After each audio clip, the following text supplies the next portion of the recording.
Magkano po ang 1 kilong bigas ngayon?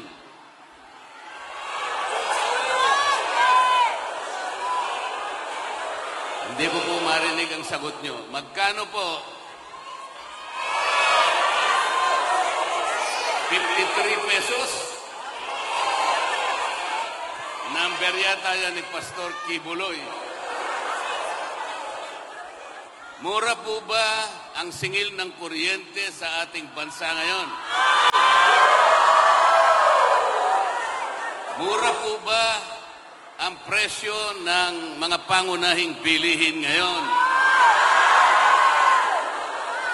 Mura po ba ang presyo ng pagkain ngayon? Murang-mura po ba ang pagpapagamot ngayon? Wala nang mura.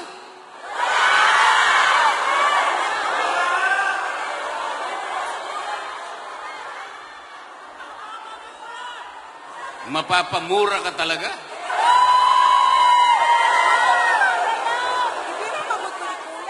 Mga kababayan, maraming salamat po sa inyong mainit na pagtanggap sa hapong ito.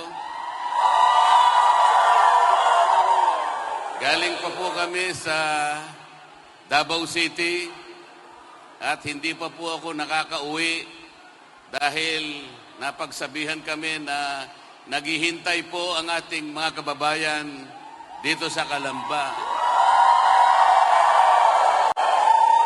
Hindi naman po pwede na hindi namin kayo tagpuin ngayon. Baka mamaya magtampo kayo sa amin.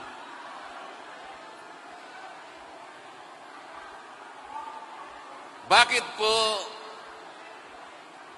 imbes na maging mura ang mga bilihin, ang pagkain, ang kuryente, at lahat ng bagay na kailangan ng mamamayan para sa mabuhay, ay wala nang tigil ang pagtaas. Bakit po kaya?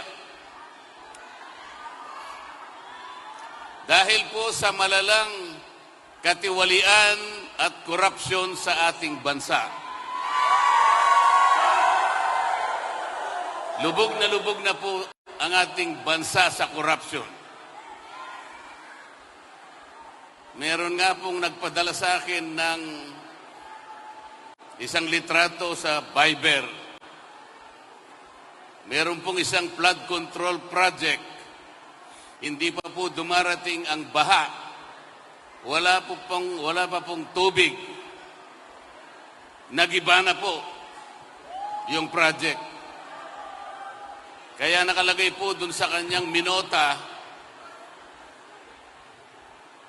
flood control project, sabi niya. 80% lupa, plus 15% simento, plus 5% bakal equals pera. Napakahirap po talaga. Ngayon po, darating na naman po ang mga kumakandidato bilang senador sa kabilang kampo.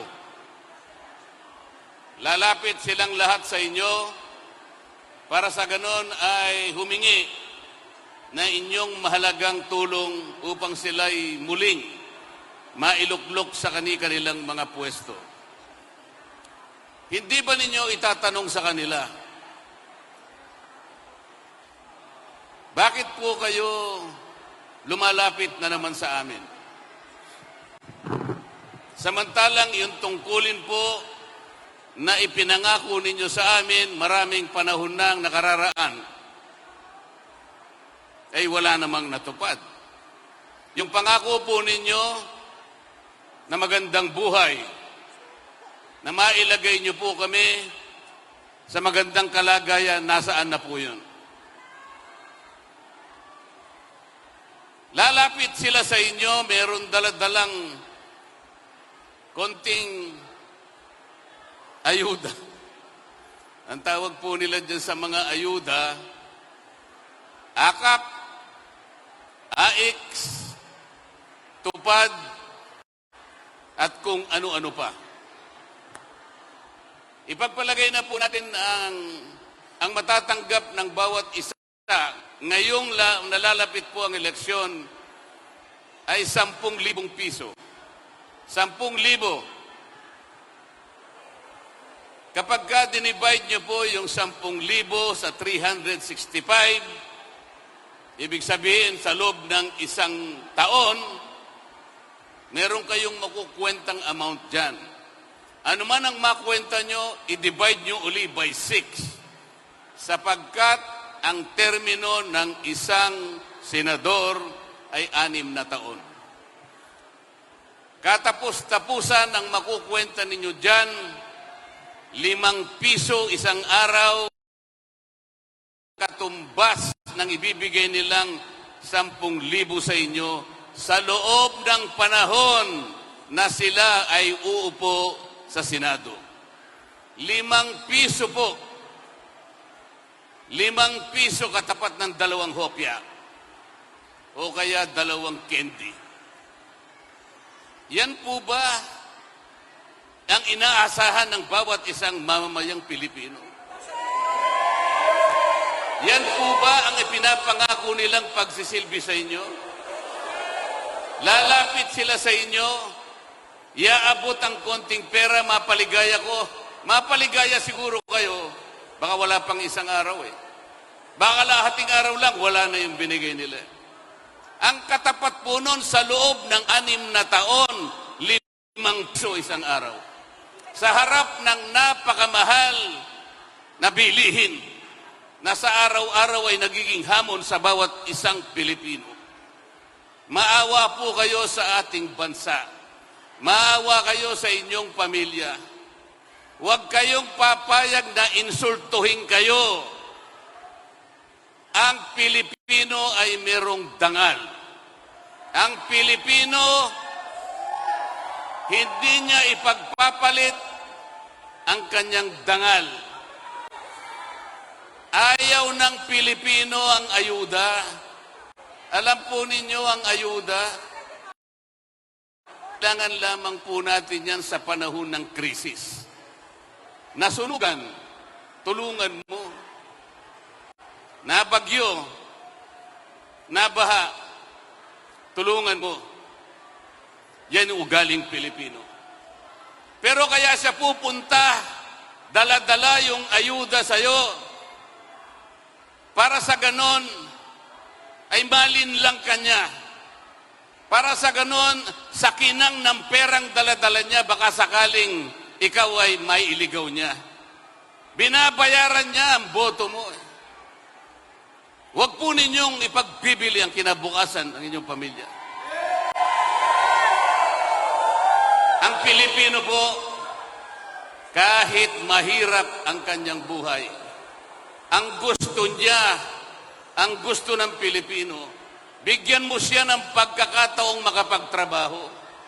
Yun ang gusto ng Pilipino. Ang Pilipino ay merong karangalan. Ganun po ang dapat ninyong gawin. Meron kayong pagpipilian. 2 teams lamang ito. Yung team namin po, Team Suka. Tinawag po kaming nagbebenta at bumibili ng suka. Huwag po kayong magagalit doon. Pabayaan nyo na po yun. Okay lamang po yan. Kasi po kung sa dalaga, kagaya po ng napakaraming dalaga nakikita ko ngayon, ang gaganda pa.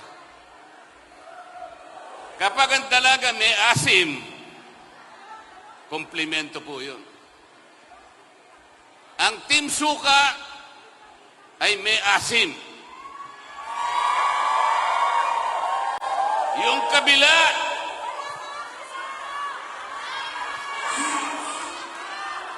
umasim na. Umasim na. Isimplify na lamang po natin ang issue, mga kababayan. Gawin nating simple ang pinag-uusapan. Iboboto nyo ba yung team na silang may kagagawan kung bakit napakataas ng presyo ng lahat ng bilihin? Iboboto ba nyo yung team na silang may kagagawan kung bakit lubog na sa katiwalian at korupsyon ng ating bansa? Pati pera po ng PhilHealth, kinulimbat na. Pati pera ng PDIC, kinulimbat na. Pati pera ng dalawang bangko na ang kanilang gawain ay palaguin ang ekonomiya ng bansang ito, kinulimbat din. At inilagay nila ang mga perang yan sa mga proyekto na silang ang kikita. Yan po ba ang team na iboboto ninyo?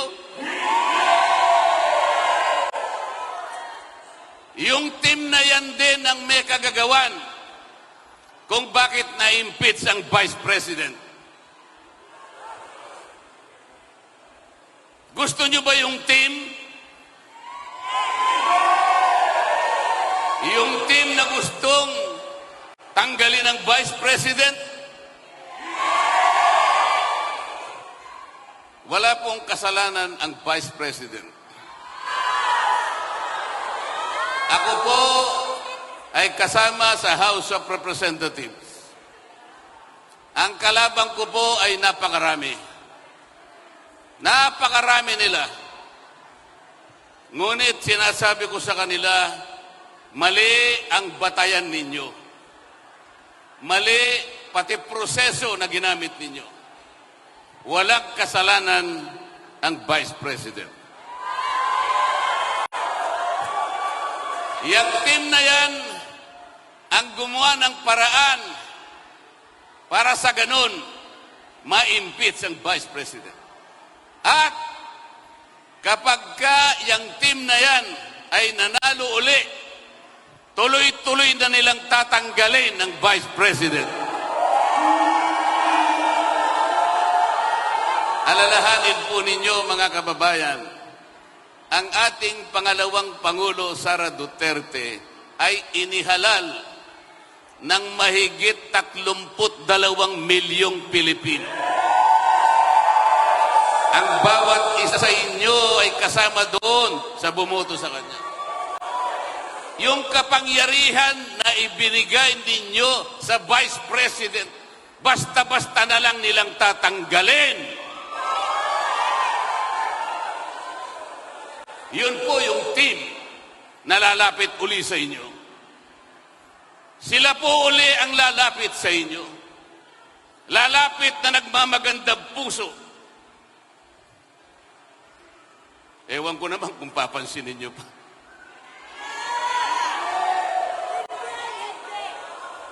Yung Team Suka, sila lamang ang nakakaalam kung paano i-address ang lahat ng hamon na kinakaharap ng ating bansa. Ang Team Suka na nandito sa inyong harapan ngayon, sila lamang ang magtatanggol sa kapalaran ng Vice President. Wala nang iba. Sa sandaling makahanap sila ng 16 na senador sa susunod na Kongreso, sa susunod na Senado, matatanggal po ang ating Vice President. Yan po ang kanilang gustong gawin. Kaya ang gusto po nila, 12-0. 12-0 daw po. Walang mananalo isa man sa PDP laban. Yun ang kanilang gusto.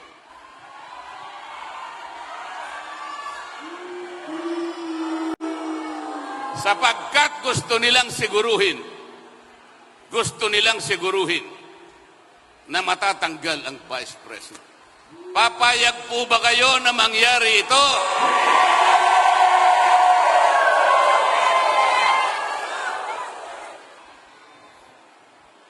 Ang PDP laban po Sila lamang ang merong kakayahan ay pagtanggol at pigilin ang kanilang mga balakin. Mahalin po natin ang Pilipinas. Sagipin natin ang ating bansa. Kilalang-kilala na po ninyo kung sino-sino yung mga kandidato sa kabilang team.